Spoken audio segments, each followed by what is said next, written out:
Hi Yuri, welcome back to your next history lesson with me, Miss Thika.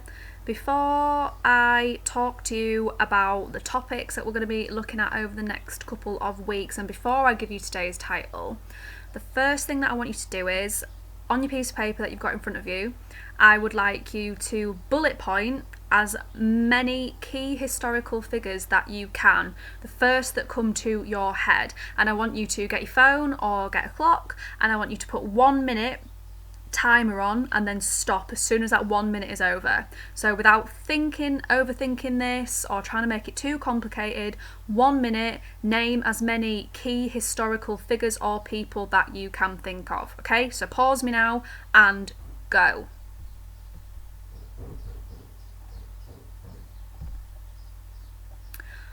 Okay, now I want you to look back over your list. How many of the people that you have on your list are women? When I normally do this in school, this will be, well, we're not really doing it in school this year, are we? This maybe be the third or the fourth year I've done this lesson in school, and it really is quite shocking when I do this just how many people in the classroom will have no women on their list, or maybe one or two, and they might maybe be queens or really, really famous women. The vast majority of people can sometimes name 10, 12, 15 men throughout history, but struggle to name as many women. So over the next few weeks, we are doing our final unit. So we would have learnt this in school before we broke up for summer. We are studying Herstory. So Herstory is basically just history, but it's the focus of women throughout history. Normally I get questions like, why would we just focus on women? Surely it's important to look at everyone throughout history. And the answer to that is, yeah, you're right, it is important to look at everyone throughout history, as many different people as you can. But why it's so crucial to do a certain unit just on women is because throughout all of year 8 you have been looking at the role of history from below. So you've been looking at ordinary people and how key events and certain policies, wars have impacted and shaped their lives. So at the start we looked at the impact of the British Civil War, then we moved on to look at slavery, then we looked at the civil rights movement and the impact that slavery had on black people in America. Then we looked at the Industrial Revolution, the impact of the Industrial Revolution on the people of Britain. We looked at Jack the Ripper, how he was able to get away with his crimes because it targeted certain people within that area. So finally, it's important to look at women in terms of our history from below, because we're going to think about how women have shaped history over time, but how actually it's sometimes easy to just focus on men in history, and a little bit more effort, I personally think, needs to be made to also look at important women throughout history as well. And they can be sort of looking at queens, princesses, all the way down to just ordinary women and the impact that they had as well. So this is our final topic. Over the last few weeks before I broke up for half term, I was setting about 2 YouTube lessons a week. I've decided to condense that down, so now you'll just have 1 YouTube lesson a week, but by the time you've listened to the YouTube lesson and then done the activities, that should about see you over the course of 2 lessons. So you don't really need 2 separate YouTube videos from me, because the one will be slightly longer and that will probably take you a couple of hours to do so. So these are the lessons we're going to be focusing on. Hopefully you enjoy them just as much as you've enjoyed the others. Today we're looking at a bit of an introduction to women's history and what it is. Then we are going to look at women and crime in medieval Europe. That's a really good lesson. Normally we do that in groups, but we can't. But hopefully I'll think of a different way we can do that. Then we're going to look at the Salem witch trials. Then famous women in medicine. This will be also quite useful to you if you have opted for GCSE history, because we do a whole unit on medicine, and some of the women that we look at in the GCSE unit you're going to be looking at in this lesson. Then we're going to look at the role of women in World War I, and then finally the fight for the vote, and how the suffrage movement developed throughout World War I and after. And then that should see you up to summer. So title, The Role of Women Through History, and let's get going. So, why should we study women through history? History is written by the victors. This was famously said by Winston Churchill, who was our Prime Minister during World War II. And I think that sentence is really poignant and really important, and it's also very true. When we study history, we think of it from the perspective of people that have been victorious or people that have won, and throughout history, those victors, those people that were often the most successful people, tend to be men. So when we look at kings, emperors, murderers, soldiers, reformers, scientists, freedom fighters, all of those historical categories tend to be dominated by men, which means that actually, if we are looking at the course of history over the last 100 years, 500 years, 1,000 years, we are largely ignoring women, which means that we are ignoring about 50% of the population and the role that they played in shaping the world that we live in today. So it is quite poor form from us as historians if we only ever look at one side of the picture, and that side of the picture tends to be the male's perspective. So it's important that we go back and we also try to look at history through the eyes of women as well, because it's often very different from what we have experienced before. So again, normally this would be a little pairs activity, but we can't do that. So instead, I want you to see if you can name all of these famous historical females. So pause me for a minute and see if you can name these famous historical females.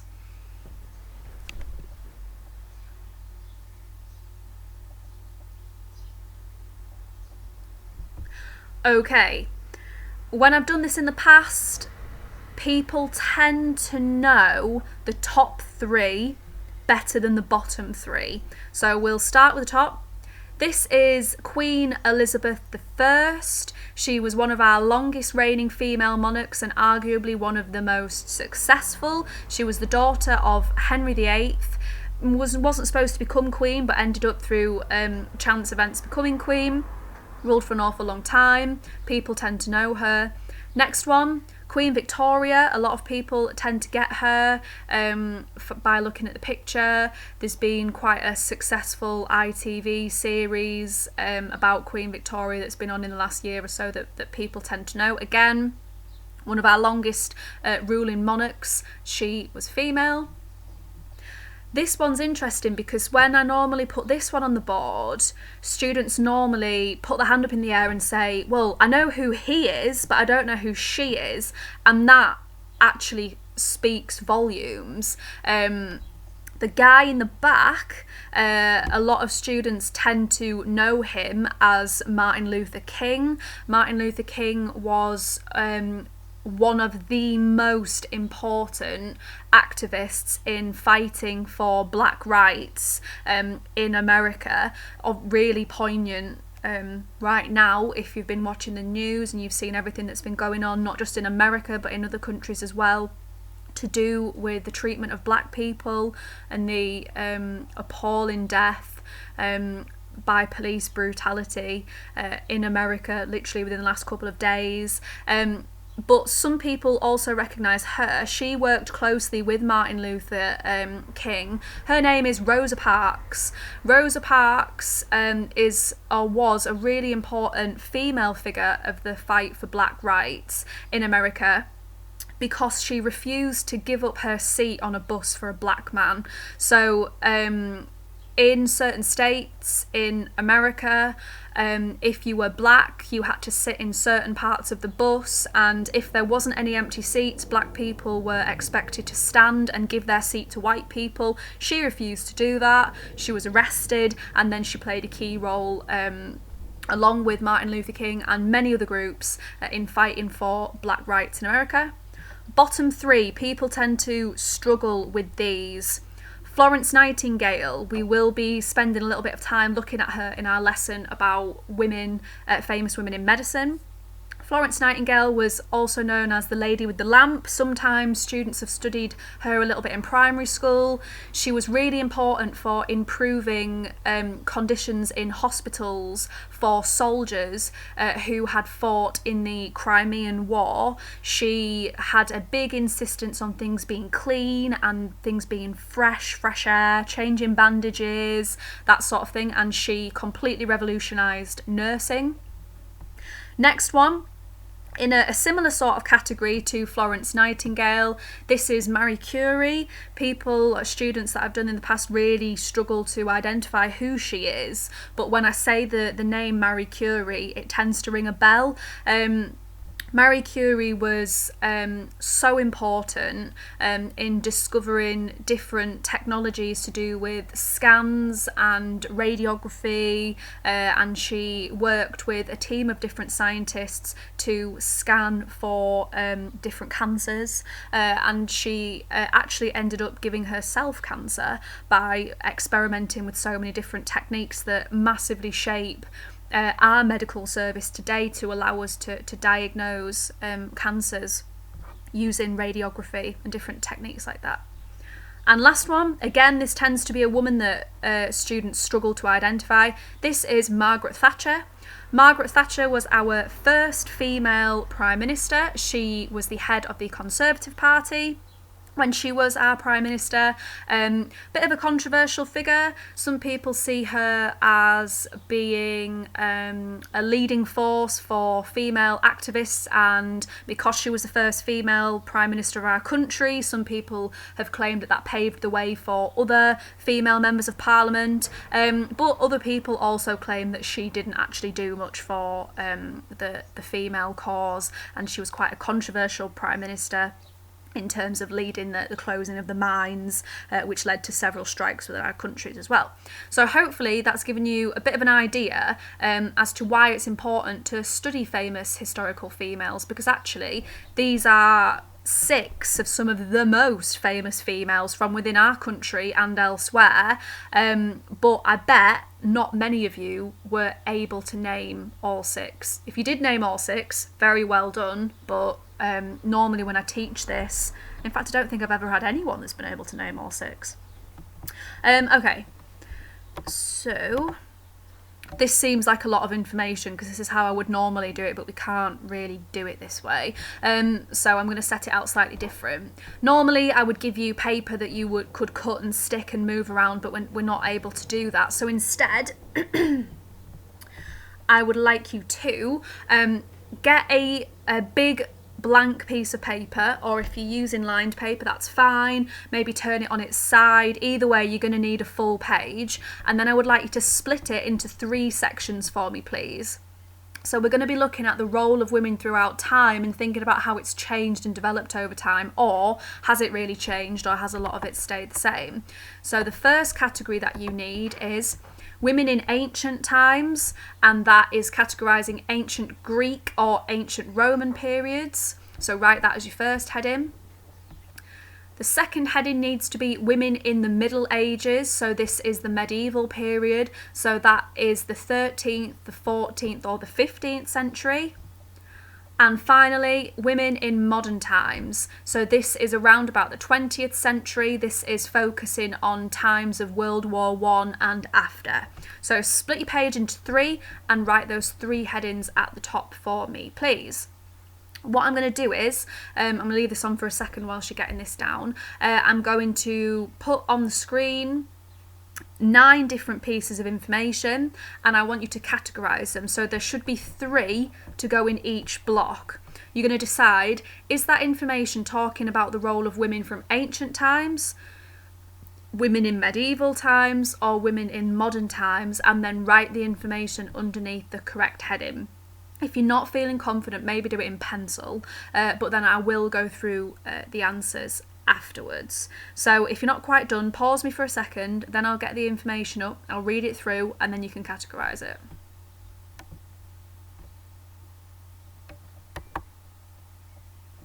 So here are your 9 sections. I'm going to read them to you, then you're going to decide, is it ancient, medieval or modern, and then you're going to write it underneath the correct heading. So first one, women could be rulers and warriors. There were many female goddesses in ancient Greek periods, e.g. Aphrodite, the goddess of love, and Hygeia, the goddess of health. So you could go back to your table and decide where that would sit and then write it under the correct heading. Next one. After World War II, many women did not want to return to their homes after working in the factories. So much so that in the 1950s it saw a backlash. The media strongly pushed traditional female roles such as keeping your man happy and putting his needs first. 3. Male doctors in medieval Europe dismissed the herbal remedies used by women. Eventually, it became illegal to study medicine at all without having studied at university, and at this time, universities did not admit women. This also led to accusations of witchcraft and mass burnings of women. Number 4. Across Europe, women could still not vote. They were strongly discouraged from owning a business and had many fewer property rights than men. So some of these are easier than others. Some you might think, that could go in a couple of them. So if you're not sure, leave it till last. Next one. Puritans, a Puritan is an extreme Christian. Puritans said, women are weak and open to temptations.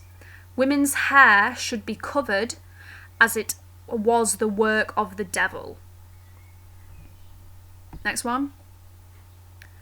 Women's groups such as the suffragettes campaigned successfully for women to be granted the right to vote. In most countries, this had happened by the 1930s.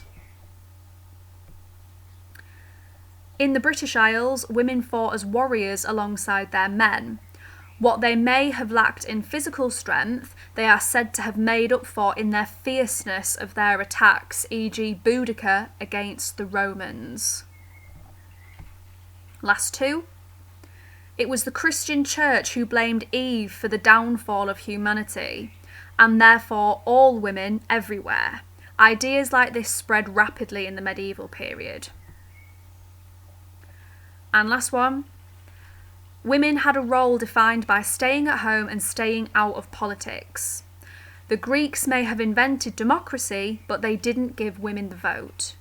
So, pause me now on this screen so you can see all the different categories and then write them down under the correct headings for me, please. Ancient, medieval, modern.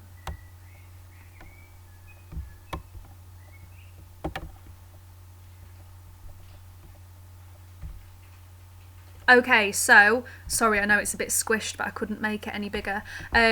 This is what your table should look like. So you should have 3 in each section. If you've got it wrong, don't worry about it. Just draw a line to the correct section. So in women in ancient times, you should have had women could be rulers and warriors, lots of Greek goddesses such as Aphrodite and Hygeia. Women fought as warriors alongside men. They were known to be fierce, such as Boudicca against the Romans. Women had a role defined by staying at home and away from politics. The Greeks invented democracy, but they didn't give women the right to vote. Then in your medieval section, male doctors dismissed herbal remedies used by women, and eventually it became illegal for women to be doctors. Accusations of witchcraft, mass burnings of women. The Christian Church blamed Eve. If you think back to RE studies Eve in the Garden of Eden, she takes the apple, it's forbidden fruit, and she encourages Adam to eat the apple as well. That's said that God then punishes all of women because it was Eve that did the wrong thing. They used this to blame women for everything, and this idea spread rapidly throughout the medieval period. And Puritans, who were extreme Protestant Christians, said that women were weak and that women should cover their hair because it is the work of the devil. And last 3. So this is coming into modern times now. This is World War I, World War II.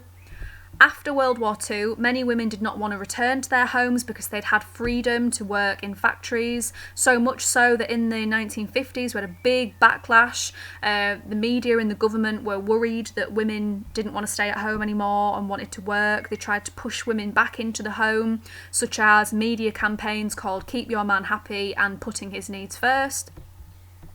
Across Europe, many women could still not vote. They were strongly discouraged from owning a business and had fewer property rights than men.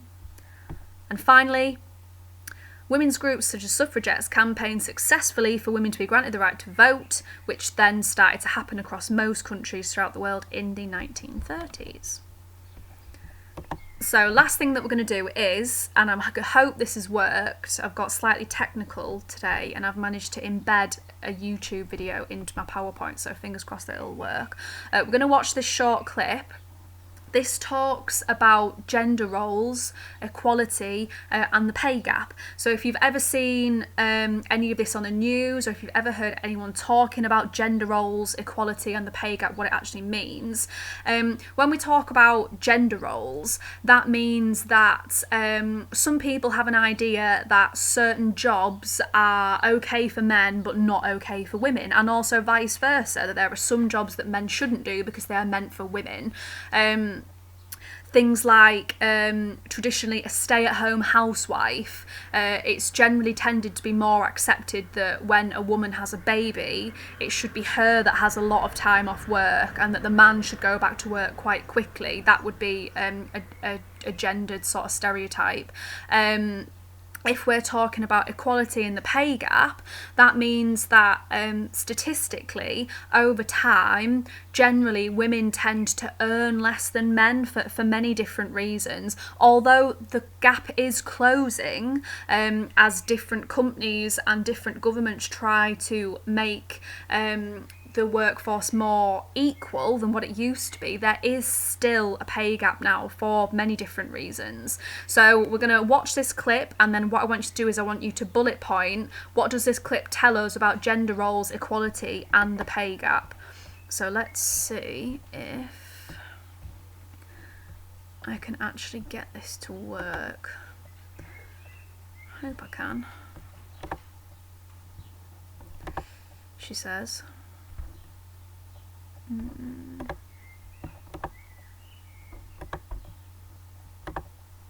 Right, here we go. Hopefully this will play.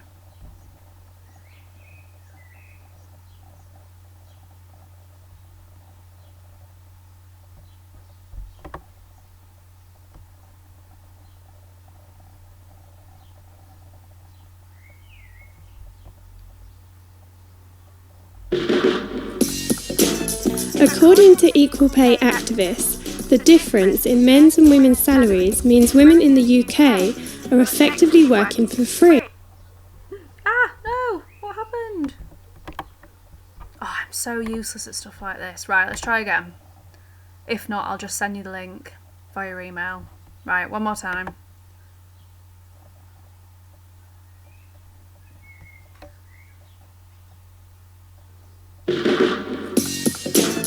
According to equal pay activists, the difference in men's and women's salaries means women in the UK are effectively working for free from early November until the beginning of January.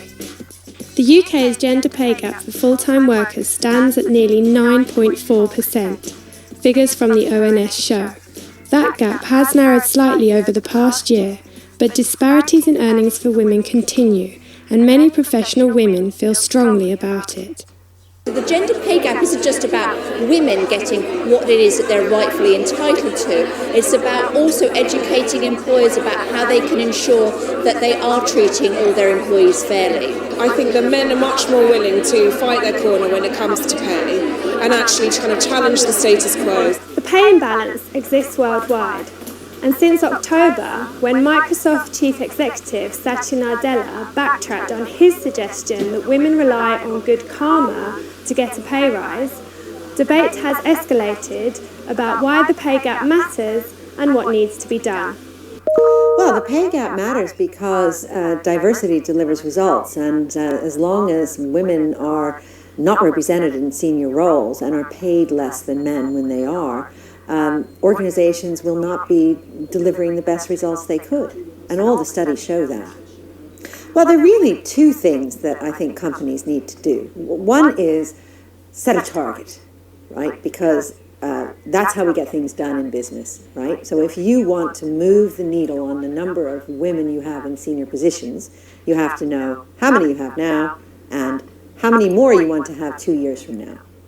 And the second thing is about transparency. So it's not enough to set a target. You've got to be transparent about what percentage of women do you have at the junior, middle, and senior levels of your organization, and what do you pay them versus men. Some companies have radical policies in place already. This London-based recruitment consultancy, for example, has an open pay policy. Women are still paid just over 10% less than men. And I would say the reason for that isn't that large organisations consciously decide they're going to pay women less than men. I don't think that happens very much now. But if they can get women cheaper than men, because when they're offering the salary they can get away with paying less, that problem is perpetuated. That can't happen here because female employees would know what their male counterparts are being paid, and I think they'd be rightly very upset about it if they realised that something was wrong. But not all employers are prepared to act. So what can individual women do? It starts with their first job. Really, if you don't ask, you don't get. So being bold, having the self-confidence to be able to negotiate, and a recognition that it's not just the final figure that is important. Actually, the whole package needs to be considered, particularly when the individual thinks about what they want to get out of their career over the long term. What about women in the middle of their careers? How might they ask employers for more pay? Make use of the statistics available to you. So use surveys such as CMI's Gender Pay Gap Survey that show what are you being paid, what are males being paid in your industry. If you expect that there's a discrepancy or suspect there's a discrepancy, talk to your line manager and say, I'm sure we don't have a problem here, but is there some data you could show me? I think you need to work out what your value is, what your brand is, work out what you deliver back to the business, and then be confident to go back, find those people in the business that you think need those skills, and get them to sponsor you and help fight your corner as well. Absolutely go in knowing your worth and having done your homework. Employers and governments know that closing the gender pay gap makes good business sense. But in the UK and elsewhere, it is unlikely that women will be paid as much as their male colleagues by next November. Charlotte Clark, Financial Times, London.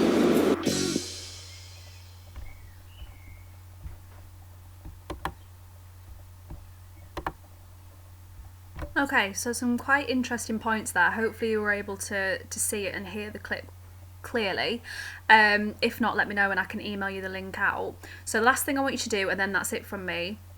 What did that clip show us about gender roles, equality? What did it show us about the pay gap? Why there's still a pay gap even today in modern terms? And what is it that women can do to try and tackle that pay gap? So bullet point those ideas down for me, please.